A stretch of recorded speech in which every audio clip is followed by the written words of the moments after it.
మొత్తంగా మేము అబ్జర్వ్ చేసిందేందంటే, అతను నేరుగా పైకెళ్ళిపోయి హ్యాపీగా పడుకున్నాడు. సో, డే టైమ్‌లో మాత్రం విభూది, రుద్రాక్ష యేసుకొని అఘోరిలాగా జనాల్లో తిరుగుతూ ఉన్నారనమాట. సో, ఇతను ఫేక్ అని జెప్పేసి ఫైనల్ జేశాం. సో, ఇప్పుడు ఒకసారి టైం చూడొచ్చు. 12 అవుతుంది. 12:00. సో, దాదాపు మేము ఇక్కడికొచ్చి 2 అవర్స్ అయింది. ఈ 2 అవర్స్ నుంచి మేము అబ్జర్వ్ చేసినట్టయితే, ఇందాక ఒక్క 10 మినిట్స్ బ్యాక్ ఒక సెకండ్ అయితే నేను నిజంగానే ఒక అఘోరి వచ్చారనమాట ఇక్కడికి. నేను అది నిజం అనుకున్నాను.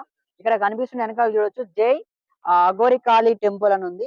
అఘోరీస్ వచ్చినట్టయితే ఇక్కడ మణికర్ణిక ఘాట్‌కొచ్చినప్పుడు ఫస్ట్ వాళ్ళు దేవుడిగా పూజిస్తున్నటువంటి అఘోరి కాళీ టెంపుల్ ఉంది. అక్కడికెళ్ళి పూజ చేసిన తర్వాతెళ్ళి తింటారేమో అని నేను అనుకున్నా నేను.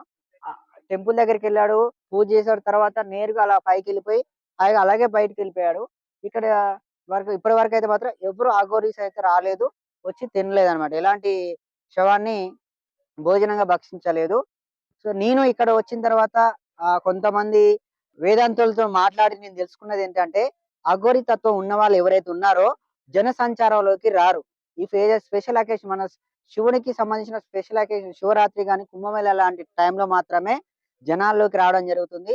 అండ్ జనాలతో వాళ్ళకి ఎలాంటి ఇంటరాక్షన్ ఉండదు. ఎప్పుడొచ్చారు, ఎలా వచ్చారు అనే విషయం గూడా వారికి తప్ప ఎవరికీ తెలీదనమాట. సో, ఎవరైతే మనకు సొసైటీలో నేను అఘోరినని చెప్పుకొని తిరుగుతున్నారో వాళ్ళందరూ గూడా కేవలం విభూది పూసుకొని తిరుగుతున్న వాళ్ళే. అఘోరి తత్వం కలిగిన వాళ్ళు మాత్రం 100% జన సంచారంలోకి రాదని నేను చేసిన రిసర్చ్‌లో నాకు తెలిసింది.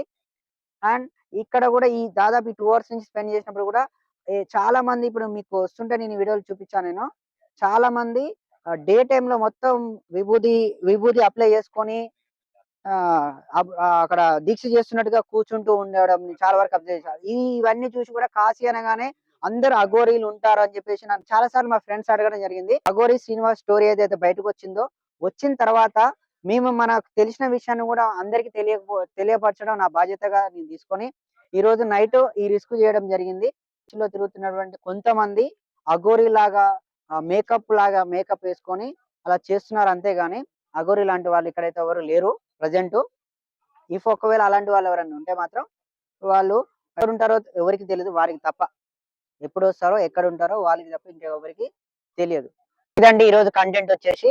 సో, నెక్స్ట్ ఇలాగే మరొక మంచి ఇంట్రెస్టింగ్ స్టోరీస్‌తో మీ ముందుకొస్తానన్నమాట. అప్పటి వరకు థాంక్ యూ. అలాగే మా యూట్యూబ్ ఛానెల్‌ని చూస్తుండండి. కాశీ మాధవ్ 326 ఇలాగే మీకు ఏదైతే నిజమనేది నిర్భయంగా మేము చెప్పడానికి సిద్ధంగా ఉన్నాం. కాశీలో జరిగే ప్రతి ఒక్క దాని గురించి కూడా మీకు వివరంగా ఏం జరుగుతుందనేది తెలిపే ప్రయత్నం అనేది ఈ యూట్యూబ్ ద్వారా చేసే ప్రయత్నం చేస్తున్నాం. మమ్మల్ని ఆశీర్వదించండి. Thank you so much.